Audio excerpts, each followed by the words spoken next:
오늘 하나님께서 우리에게 주신 말씀은 시편 23편 1절에서 6절 말씀입니다. 제 성경으로는 구약 818페이지에 있습니다.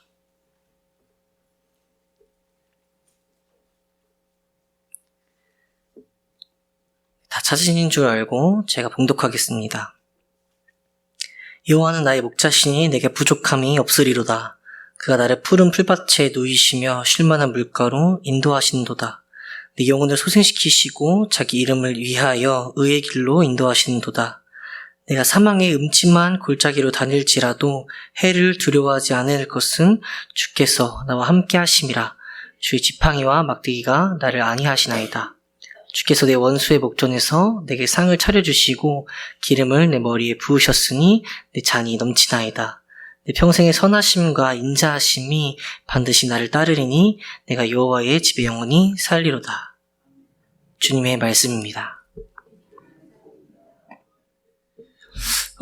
예전에 한번 제가 저희 어머니랑 통화하다가 나눴던 얘기를 한번 나눈 적이 있는데요. 그 주일 예배 끝나고 꼭 점집에 들리시는 권사님들 무리에 대해서 한번 나눈 적이 있는데요. 여전히 그런 일을 하고 계신다고 얘기를 들어서 참 많은 생각을 하게 됐습니다. 교회를 다니지만 예배 끝나고 점집에 들려서 용하다는 점집에 들려서 또 자식들의 어떤 진로나 또 여러 부분에 용하니까 잘 맞추니까 가겠죠. 그래서 어떤 심리일까? 인간적으로는 또 이해되는 부분은 있죠. 그러나 참 교회 다니면서 안타까운 모습이 아닌가 생각되는데요. 비슷하지만 좀 다른 형태지만 비슷한 또 신앙생활처럼 보이는 종교생활을 하는 교회 다니는 사람들이 있죠. 교회를 다니면서 알코올 중독에 걸린, 또 심지어 교회 다니면서 마약 중독에 걸린, 또 교회 다니면서 어떤 게임 중독이나 여러 어떤 음란한 부분에 또 중독이 돼 있는 이런 안타까운 이중적인 삶을 사는 그런 사람들을 보게 됩니다. 왜 이런 일들이 벌어지게 될까요? 그리고 저희는 또 어떻습니까? 하나님 앞에. 여러 이유가 있지만 그 중에 하나가 바로 하나님으로 만족하지 못하기 때문에 이런 종류의 삶을 살지 않나 이런 생각을 해봅니다. 더 깊이 들어가면 이제 하나님을 잘 알지 못하기 때문에 하나님을 충분히 믿지 못하기 때문에 다 연결될 수 있죠. 이런 면에서 저희가 어떻게 하면 형편에 상관없이 만족하며 살 수 있을까?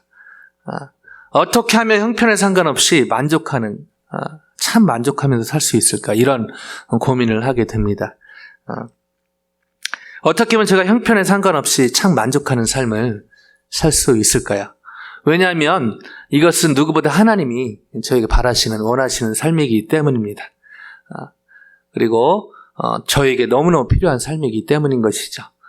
저희가 주님 안에 복 받기를 하나님이 누구보다 원하시지만 또 저희가 그 복을 나누기를 하나님이 너무너무 원하시는 데 있어서 이 주님 안에 만족하며 사는 이 삶이 너무너무 중요하기 때문에 오늘 이 질문으로 던져보며 본문 안으로 들어가 보길 원합니다. 어떻게 하면 저희가 형편에 상관없이 만족하는 삶을 살 수 있을까요?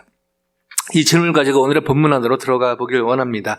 오늘의 본문은 교회 다니는 사람들은 너무너무 잘 아는, 또 너무너무 이 시편으로도 많은 사람들이 노래를 지었고요, 부르고 있고요. 심지어 교회 다니지 않는 사람들도 요한복음 3장 16절의 버금가게 많이 알고 있는 그런 시편입니다.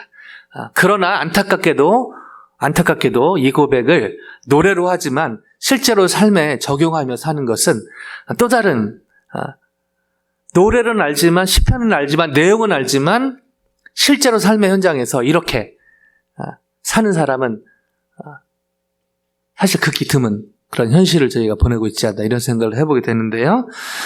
그런 의미에서 저희가 너무 잘 알고 있는 말씀이지만 다시 한번 말씀을 겸손하게 또 이렇게 대해보길 원합니다. 그리고 특별히 이 성경은 여러분 하나님의 사람들을 쓰셨지만 그 당시에 어떤 백그라운드 있던 사람에게 쓴 어떤 대상에게 쓴 말이거든요. 그래서 이거를 그냥 그런 걸 무시하고 잘못 그냥 우리 상황에 적용해버리면 잘못 적용하기 쉬운 것이죠. 그래서 그 상황으로 현장으로 가보는 게 너무너무 중요합니다. 시편 23편 1절은 이렇게 시작하죠. 여호와는 나의 목자시니 너무너무 여호와 The Lord is my shepherd 이렇게 시작합니다. 여기에 여러분 잘 아시다시피 이 시편을 볼 때는 그 제목 히브리어 성경으로 보면은 너무 중요해서 다시 말씀드리지만 저희가 1절에서 6절을 우리 진철 군이 잘 읽어줬는데요. 사실 2절부터 7절이죠. 그 말은 그 제목 히브리어 성경 보면은 제목이 1절로 돼 있다는 것입니다. 그래서 제목을 아는 것이 너무 중요하죠. 시편 123편의 제목은 간단하게 다윗의 시 이렇게 나와 있습니다. 다윗의 시죠. 다윗. 여러분 잘 아시다시피 청년 시절 다윗은 양을 치던 목자였습니다. 그래서 하나님을 여호와는 나의 목자시니라고 고백하고 있는데요. 이걸 바로 히브리어로 설교 제목으로도 잡았는데요. 저호바 라라는 말입니다. 라. 여호와 라. 쉽게 얘기하면 목자이신 하나님이죠. 목자이신 하나님. 이걸 근거로 놀라운 고백들을 하는데요. 1절 끝에 내게 부족함이 없으리로다. 너무너무 짧은 말 I lack nothing. 너무너무 짧은 고백이지만 사실 너무너무 저에게 잘 고백되지 않는 어떤 면에서 고백하기 힘든 그런 고백을 다윗은 하고 있다는 것이죠. I lack nothing. 그리고 이어서 구체적인 이게 어떤 고백인지를 이어서 이렇게 고백합니다. 2절에요. 2절 같이 한번 읽어보실까요? 시작. 그가 나를 푸른 풀밭에 누이시며 쉴만한 물가로 인도하시는도다. 척박한 광야와 험한 산지가 대부분이었던 팔레스틴 지역이에요. 이 풀은 옛날 성경 풀은 초장으로 많이 얘기되어 있죠. 좀 정확한 표현으로 푸른 풀밭으로 표현하고 있는데요. 이런 푸른 풀밭은 이 사람들에게는 엄청난 삶의 터전을 상징하는 것이 아닐 수 없었습니다. 다윗은 이렇게 고백하고 있으면서 또 뒤에 그 푸른 풀밭에 누이시며 그 히브리어로 그 라바츠, 눕다라는 라바츠에서 파생된 단어인데요. 정확한 뜻은 네 발이 달린 짐승이 편하게 눕다라는 의미입니다. 즉, 그 목자 입장에서 봤으니까 양이 이렇게 편하게 눕는 그런 장면인데요. 그 많은 설교가들이 신학자들이 인용하는 그런 책이 하나 있는데 그 필립 켈러라는 그 캐나다 출신의 목사님이 계신데요. 이분은 8년 동안 직접 목장을 운영하면서 경험한 것들을 토대로 책을 썼는데 그 책 이름이 양과 목자입니다. 거기에 이제 양의 특성들을 많이 나왔는데 잘 눕지 않는다는 것이죠. 특별히 조금만 불편하거나 만족하지 않으면 절대로 눕지 않는다고 합니다. 그런 의미에서 이걸 이제 영적으로 적용을 한 것이죠. 저호바 라 하나님으로 인해서 목자 되신 여호와로 인해서 편히 누울 수 있다. 그만 그렇게 만족이 된다. 이것을 표현하고 있는 것입니다. 이어서 뒤에 쉴만한 물가로 인도하시는 도다. 쉴만한 물가, 잔잔한 이 쉴만한 물가, 메누호트라는 단어인데요. 쉴만한 잔잔한 이란 의미가 있습니다. 즉 이 양들이 물을 먹기에 적당한 그런 물살이라는 것이죠. 특별히 양들은요, 물살이 좀만 세도 절대 물을 마시지 않는다고 합니다. 양은 위험한 것을 너무너무 싫어하기 때문에, 그런 의미에서 저호바 라하께서, 하나님께서 적절하게, 필요한 모든 것을 적절하게 제공해 주신 것을 목자였던 자신의 경험을 토대로 하나님을 고백하고 있는 것이죠. 그러면서 3절에 또 이렇게 노래를 이어갑니다. 3절 같이 읽어보십니다. 시작. 내 영혼을 소생시키시고 자기 이름을 위하여 의의 길로 인도하시는도다. 내 영혼을 소생시키시고 공고한 삶을 사는 자가 새로운 힘을 얻는 것을 의미를 합니다. 그리고 자기 이름을 위하여 의의 길로 인도하시는 도다. 자, 여기는 좀 현장, 그 당시의 배경을 알 필요가 있는데요. 그냥 그 자체로도 자기 이름을 위하여 의의 길로 인도하시는 도다. 그럴싸하게 보이지만 사실은 현장을 이해하면 좀 더 깊은 의미를 파악할 수가 있습니다. 이 유대의 거친 지형에는요, 그 당시 우기에 그 와디라는 지형이 많이 있었다고 합니다. 그 우기 이외에는 물이 없는 강을 얘기하는 것이죠. 그래서 이 고지대를 횡단할 때 바른 길을 찾지 못하면은 이 와디로 인해서 그 이상한 길로 가게 되고 어려움에 봉착하기가 쉬웠다고 합니다. 그래서 여기서 의의 길은 사실은 어떤 바른 길, 옳은 길로 번역하는 게 더 낫다고 많은 신학자들이 얘기를 하는데요. 이런 의미에서 바로 이렇게 얘기를 하는 것이죠. 의의 길 자체도 나쁘진 않지만 그 양들의 생명을 위해서, 안전을 위해서 그 와디 지형을 잘 이렇게 해가지고 바른 길로, 옳은 길로 인도하는 그 목자를 비유해서 다윗이 하나님을 찬양하고 있는 것입니다. 그러면서 4절에 좀 반전의 어떤 고백을 하는데요. 4절 같이 한번 읽어보십니다. 시작. 내가 사망의 음침한 골짜기로 다닐지라도 해를 두려워하지 않을 것은 주께서 나와 함께 하심이라. 주의 지팡이와 막대기가 나를 안위하시나이다.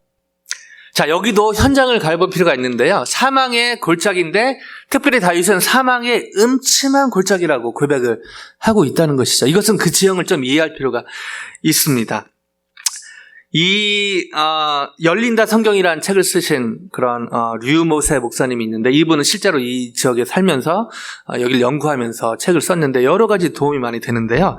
이 부분에 대해서 이렇게 설명을 합니다. 왜 사망의 골짜기를 사망의 음침한 골짜기라고 얘기했는가? 유대 강에 있는 골짜기의 특징은 대부분이 남북이 아닌 동서로 험준하게 달린다는 것이다. 동서로 깊게 파인 유대 고강의 골짜기로 인해 한낮에도 골짜기의 내부는 빛이 없는 흑암 가운데 있게 된다. 이러면서 이제 글을 쭉 이어가는데요. 낮에도 그 지형 때문에 해가 반짝반짝 비쳐도 오히려 그것 때문에 더 동서로 이렇게 뻗어 있기 때문에 빛이 들어가지 않기 때문에 더 그 흑암이 더 어둡게 보인다는 것이죠. 이것을 강조하기 위해서 사망의 음침한이라는 말을 넣지 않았나 이렇게 얘기를 하는데, 그 현지 지형을 잘 보고 잘 관찰하지 않았나 이런 생각을 해봅니다. 즉 자칫 발을 잘못 디디면 밝은 햇빛 너무 좋지만 그것 때문에 더 양을 반드시 거쳐야 되는 지형인데 잘못하면은 발을 잘못 디디면은 그렇게 빠지기 쉬운 그곳에 그런 위험이 있는 곳이 바로 사막의 음침한 골짜기라는 것이죠. 이런 상황에서도 뒤에 보면 해를 두려워하지 않을 것은 주께서 나와 함께 하심이라. 주의 지팡이와 막대기가 나를 안위하시나이다. 여기서 저희가 자주 아마 설교 듣고 공부하셔서 알겠지만 지팡이와 막대기로 이 목자에게 있어서 꼭 필요한 두 가지죠. 지팡이는 평상시에 양의 무리를 인도하는데 꼭 필요한 것이고요. 막대기는 악한 짐승이, 강한 짐승이 양을 잡아먹으려 했을 때 그 짐승을 때리는, 쫓게 하는데 이 막대기가 필요했다는 것입니다. 즉 하나님께서 평소에 이 하나님의 백성들을 인도하실 때 평상시에 인자고 사심한 손길로, 또 위급할 때는 권능의 팔을 들어서 이스라엘 백성들을 인도하심을 이 다윗이 목자의 관점에서 하나님을 찬양한 것입니다. 그리고 또 이렇게 노래를 이어가는데요. 5절입니다. 같이 한번 읽어보실까요? 5절요. 시작. 주께서 내 원수의 목전에서 내게 상을 차려주시고 기름을 내 머리에 부으셨으니 내 잔이 넘치나이다. 아멘. 저 어렸을 때 상을 차려주시고 해서 교회에서 상을 주고 해가지고 이게 그 상인 줄 알았더니 나중에 보니까 상이 프라이즈가 아니고 테이블이더라고요. 그래서 성경을 어렸을 때인데 중고등학교 때 그때부터 제대로 알아야겠다 이런 생각을 해본 적이 있는데요. 여기서 상은 테이블이죠. 밥상입니다. 잔치상. 즉 이 당시에 이 전쟁을 많이 경험했던 다윗은 또 그런 배경을 끌어오는 것입니다. 원수의 목전에서 베푼 상, 즉 전쟁에서 패배의 포로가 되어온 그런 대적들 앞에서 전쟁의 어떤 승리를 축하하기 위해서 베푸는 어떤 승전 축하장치죠. 즉 이 하나님으로 인해서 하나님께서 여러 전쟁에서 대적들을 물리치사 이기게 하신 그것을 지금 찬양하고 있는 것입니다. 이것을 기쁨의 잔치로 표현하고 있는 것이죠. 그리고 기름을 내 머리에 부으셨으니, 특히 이 잔치 가운데, 팔레스틴 풍습 가운데 잔치할 때요, 귀한 손님이 올 때 기름을 붓는 풍습이 있었다고 합니다.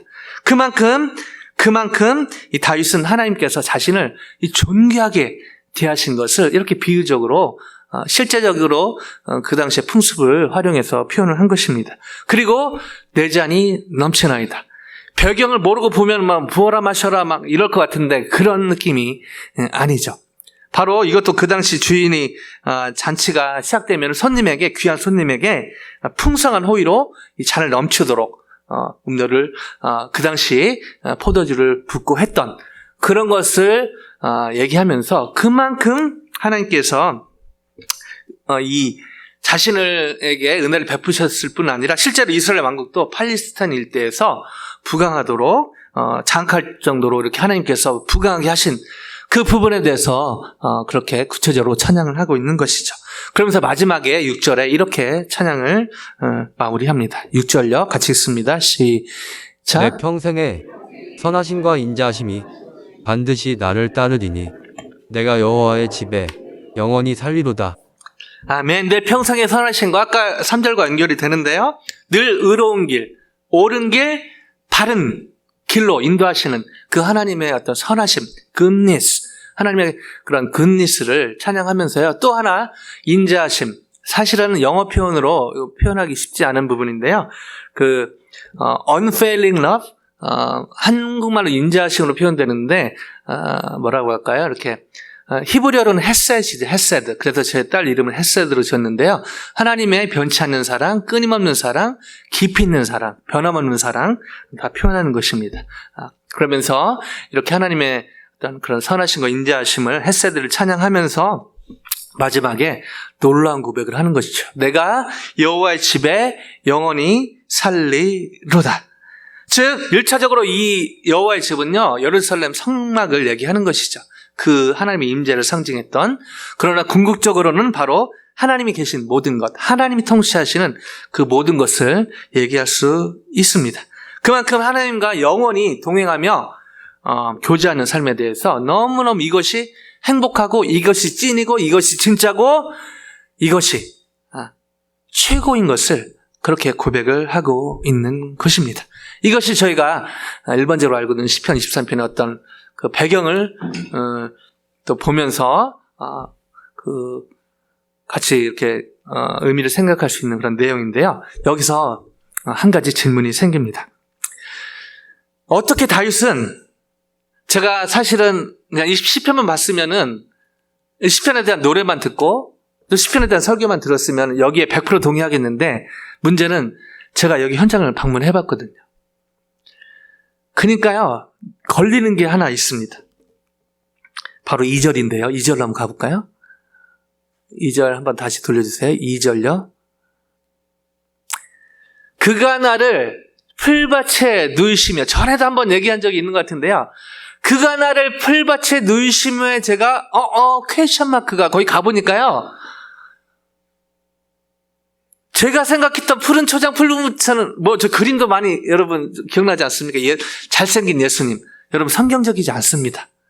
우리 두 장로님, 우리 남자분들 예수님 닮지 않았어요. 외모로요. 너무 잘생겼단 말이죠. 치성군 너무 잘생겼어요. 우리 성영군 너무 잘생겼단 말이죠.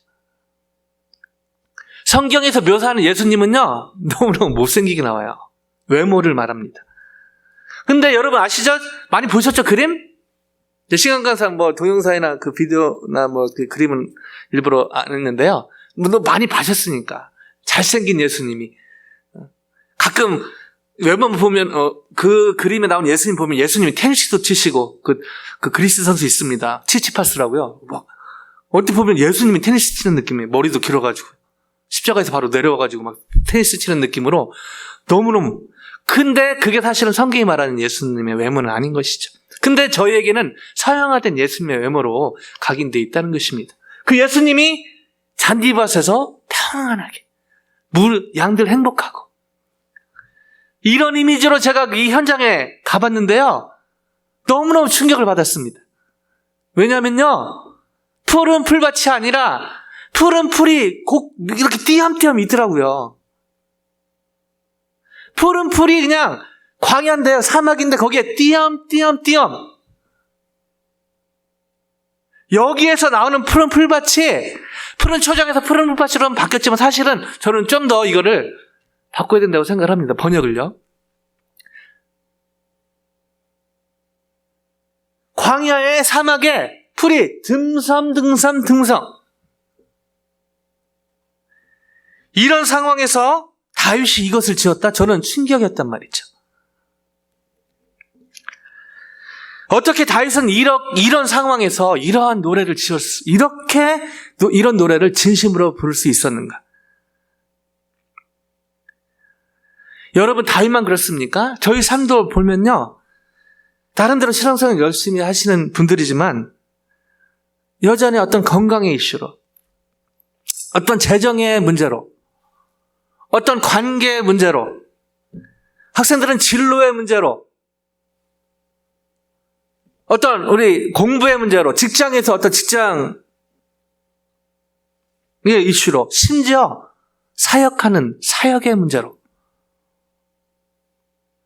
인생을 살다 보면요, 사막에 광야 같다고 하지 않습니까? 인생이 사막 같다고도 하고요, 거기에 듬성듬성 하나님의 은혜가 듬성듬성 경험되는 것처럼 느껴질 때가 많다는 것이죠. 다윗만 그런 것이 아니라 사실 저희도 비슷한 그런 현실을 지나고 있는 것이죠. 여전에 우리 서정 자매님, 전사님 너무 마음을 담아 기도를 잘 해주셨는데요, 감사한 것도 많지만 실제적으로 전쟁은 여전히 진행되고 있고, 여전히 그 튀르키예 시리아 지역에, 제가 우크라이나 전쟁이 이렇게 잘 기도는 하지만, 그렇게 선교사님들 보고 와서 기도는 하지만 그렇게 와닿지 않았는데요. 지난주 박성희 목사님 오셔가지고 개인적인 나눔하다가 박성희 목사님이 한국 CCC 대표이시기도 하지만 국제 CCC 부총재 중에 한 분이시거든요. 여러 부총재가 있는데요. 그러면서 이제 세계에 이제 돌아가는 얘기를 하는데요, 우크라이나 CCC 간사님들도 전쟁에 총 들고 나간다는 얘기 듣고, 그리고요, 러시아 CCC 간사님들도 총 들고 안 나가면 15년 감옥에 간다고 합니다. 하나님의 사역을 한다는 분들도 총 들고 나가지 않으면 국가의 법에 저촉돼서 이러는 상황에서 어떻게 해야 되는가? 그분들은 과연 어떤 심정일까?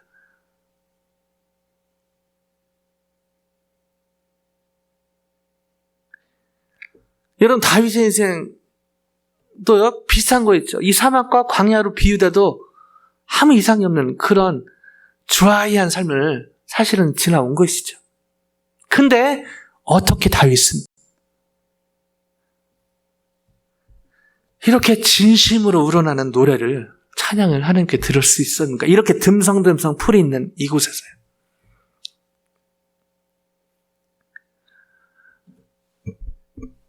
감사하게도 오늘 본문을 좀 더 자세히 보면 이 질문에 대한 답을 찾게 됩니다. 자, 제가 짧게 볼 테니까 눈으로 한번 따라주세요. 자, 1절로 갑니다. 제가 강조해서 읽을 단어가 있는데요. 여호와는 나의 목자시니 내게 부족함이 없으리로다. 2절요. 그가 나를 푸른 들으신 쉴만한 물가로 인도하신다. 3절요. 내 영혼을 소생시키 자기를 인도하신다. 4절요. 내가 사명의 주님을 반지라도 나를 두지 않을 것을 주께서 나와 함께 하시면 주의 막대한 자가 나를 안위하시나이다. 주께서 내 원수의 목전에서 내게 상을 죄송합니다. 제가 시간 관계상 랩하는 건 아니고요. 내 머리에 부르셨으니 내 잔이 넘치나이다. 내 평생에 선하신가 인자하신 반에서 나를 따르니 내가 여호와의 집에 영원히 살리리로다. 여러분, 차이를 느끼시나요? 여호와보다 내가 중요하다고 당연히 여호와가 훨씬 중요하지. 각 시편에 뭐가 묻어 있죠? 내가 묻어 있단 말이죠. 나. 자, 어떻게 이렇게 풀이 듬성듬성 있는 이런 숨쉬기조차 쉽지 않은, 무슨 말이죠? 생존조차 쉽지 않은 이곳에서 어떻게 나의 고백으로, 그 답을 말씀드리면 다윗은요, 이 나의 고백으로 들었단 말이죠. 근데 여기서 그러면 더 질문이 생깁니다. 어떻게 이렇게 풀이 듬성듬성 있는 곳에서 이렇게 여호와를 저봐라, 나의 복자라고 진실되게 진정으로 그렇게 고백을 할 수 있었는가? 놀라운 것은요, 저봐라 에는요, 이 목자란 히브리어 뜻, 그 단어는 로에거든요. 로에. 그리고 로에의 원형이 바로 라입니다. 라. 이 라의 뜻은요, 양을 치다는 의미거든요. 그 목자죠. 양을 치다. 근데 놀라운 의미가 하나 더 있습니다. 바로 친밀히 사귀다는 말이 있어요. 친밀히 사귀다. 무슨 말일까요? 합리적인 상상력을 발휘해보면요. 다윗은 목자이신 하나님, 풀이 듬성듬성, 광야, 사막 같은, 그리고 심지어 죽음의 길도 얼마나 많았습니까?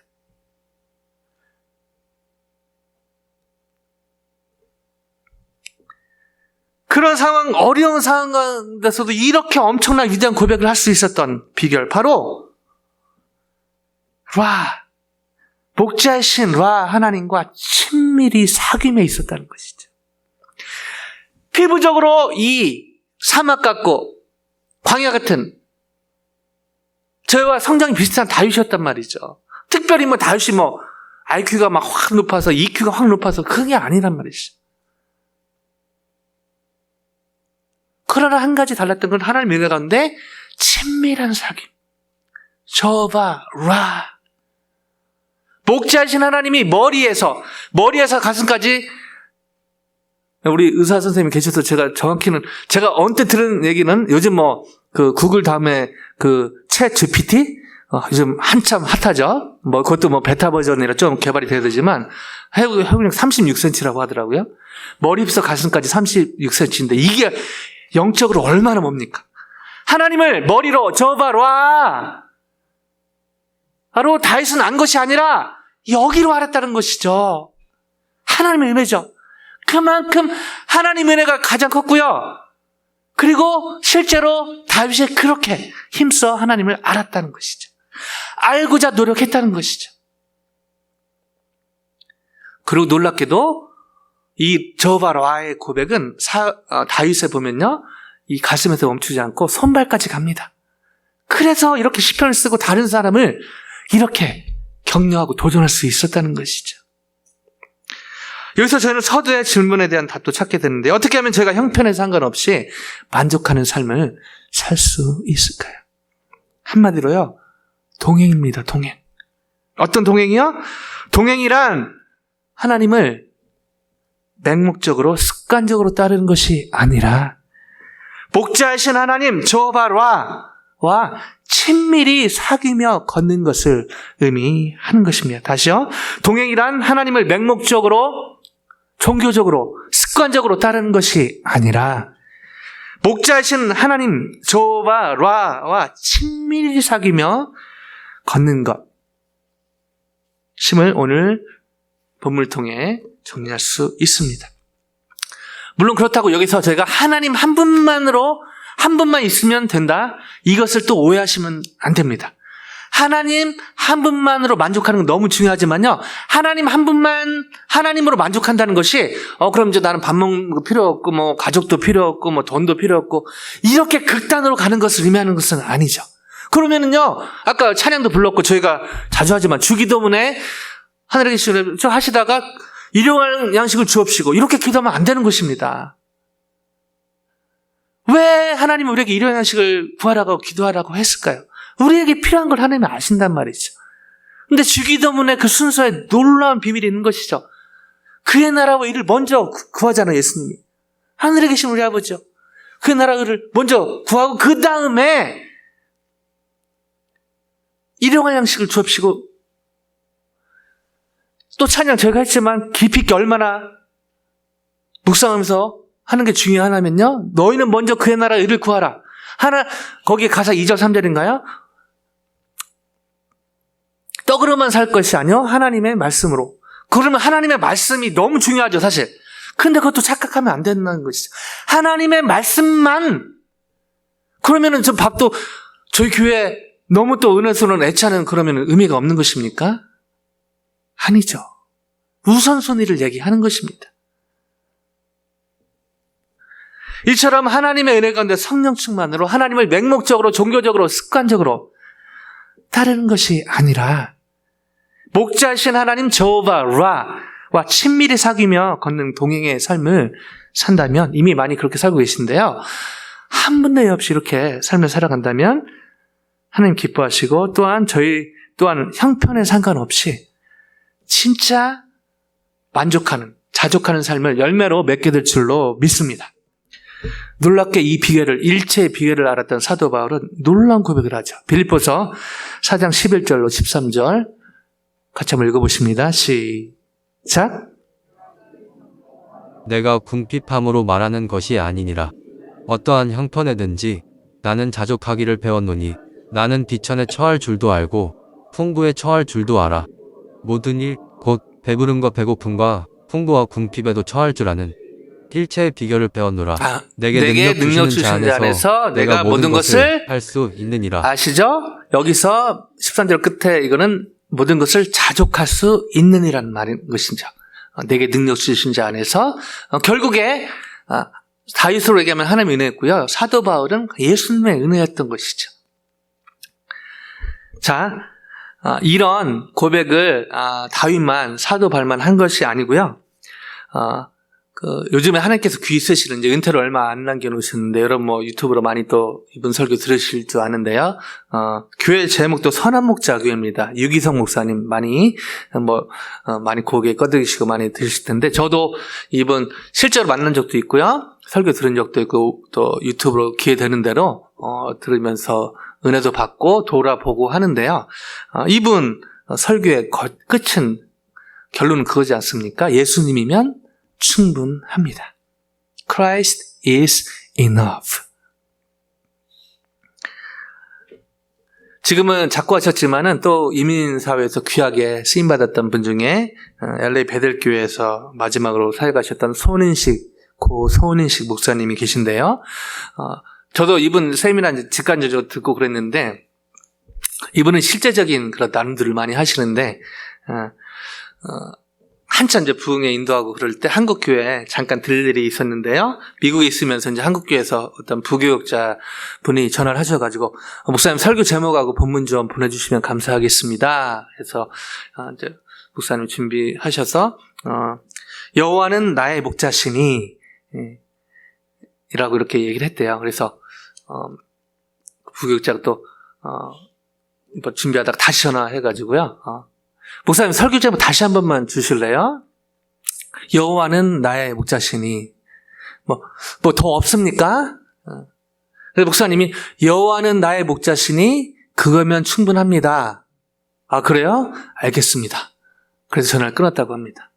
그러고 나서 이제 일정이 돼서 한국교회 갔는데 주보 보고 깜짝 놀랐다고 합니다. 설교 제목이 뭐였을까요? 설교 제목이 여호와는 나의 목자시니 그거면 충분합니다. 근데요, 목사님이 너무 처음에 당황해가지고 이건 아닌데, 근데 그 순간에 그 주보 보고 놀라운 어떤 겸손함과 경외함과 또 설교 내용은 까맣게 하고 여기 앞에 덜덜덜덜 봤지. 여호와는 나의 목자시니 그거면 충분합니다. 아멘이십니까?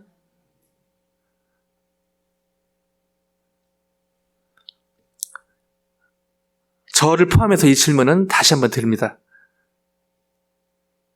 저한테 아멘 안 하셔도 되고요. 하나님 앞에서 대답하시면 좋겠습니다.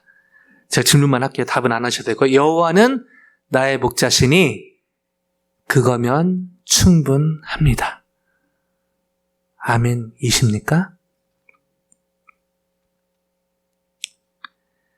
놀라운 것은요, 이 설교라는 것이요, 뭐 옛날에 그 마돈나가 불렀던 노래 중에 파파돈 프리치라는 것도 있는데요. 이 설교가 잘못하면 그렇게 되는 것이죠. 듣기 싫은 잔소리를. 그런 걸 피하기 위해서 기도하면서 준비하고 마지막 계속해서 돌아보는 것은 물론 그 내용의 어떤 해석, 관찰, 해석, 근데 저는 또 적용 부분에 있어서요. 먼저 저 자신을 돌아보는데 돌아보려고 돌아보는 것도 있지만 또 하나님께서 이거는 성령의 사역이기 때문에 돌아보게 하시는 특별히 이번 설교가 그렇습니다.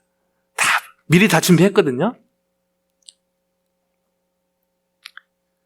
준비 지난주 했습니다. 사실은. 그리고 시간마다 준비하고 그래서 어느 때보다 이제 다 준비되고 해서 막 이거 하는데 목요일 저녁부터 몸이 안 좋은 거예요. 지금은 많이 나아졌는데요. 목요일 저녁부터 뭐 이렇게 설사도 계속 나고 이유 알 수 없는. 그리고 제가 목요일 저녁인가 금요일 아침에 보니까 카톡에 코타하고 이메일을 같이 봤는데 제가 답하고 철회해야 될 게 10몇 가지가 확 몰려 있더라고요. 정신은 해롱해롱하고요. 근데 또 나중에 클릭하면 좋은데 그때 딱 그거 하고 있는데 또 마지막 이메일이 텍스 리턴 지금 13번째 월급이라는 텍스 리턴에서 아픈 와중에도 그건 클릭이 되더라고요. 딱. 그게 실수였습니다. 제가 뉴스 들어서 대충 들었는데 예전만큼은 좀 덜 할 것이다. 마음의 준비를 했는데요. 웬걸요? 클릭했더니요. 예상보다 너무 적은 거예요. 몸도 안 좋고 막 이런 상태인데 그걸 보니까 절망이 막 순간 몰려오는데요. 근데 놀랍게도 인격적인 성령님은 그때 설교를 다시 생각나게 하셨습니다. 여호와는 나의 목자시니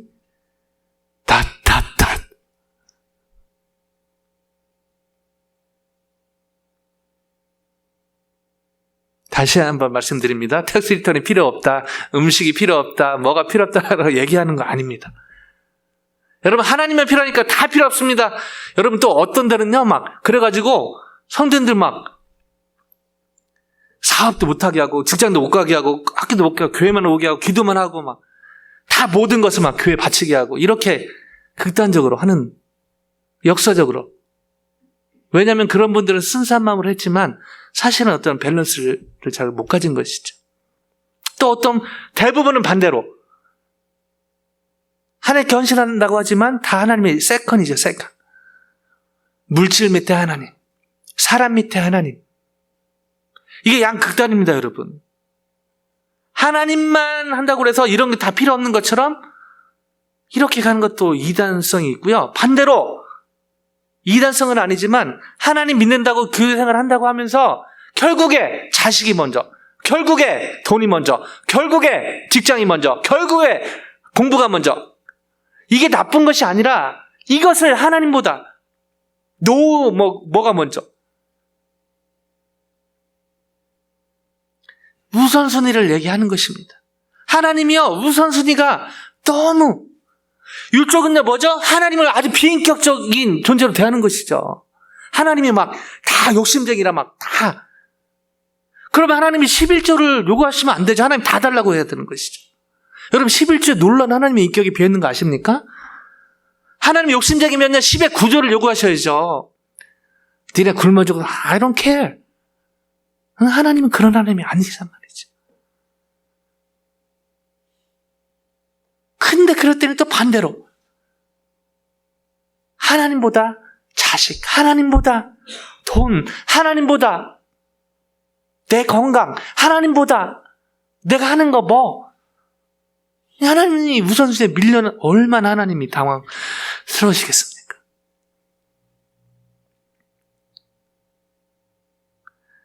놀랍게도요 그렇게 요즘 삶의 특징이 뭡니까? 바쁘다는 것이죠. 근데 바쁨의 대명사는 예수님이었죠. 특별히 공생에 사실 때 3년 동안. 근데 놀랍게도 예수님의 삶을 관찰해 보면요, 예수님의 최우선순위는 뭐 복음 전하고, 뭐 병자들 고치고, 뭐 여러 제자와 하시고 여러 사역을 하셨죠. 근데 놀랍게도 예수님이 제일 우선순위를 두셨던 것은 한적한 곳에 가는 것이었습니다. 예수님의 한량처럼 그런 게 아니라요. 전투적으로 사셨지만 예수님이 최우선순위를 두신 게 뭐죠? 아멘. 한적한 곳이 아니라 하나님과 1대1로 기도하시려고 그렇게 가신 것이죠.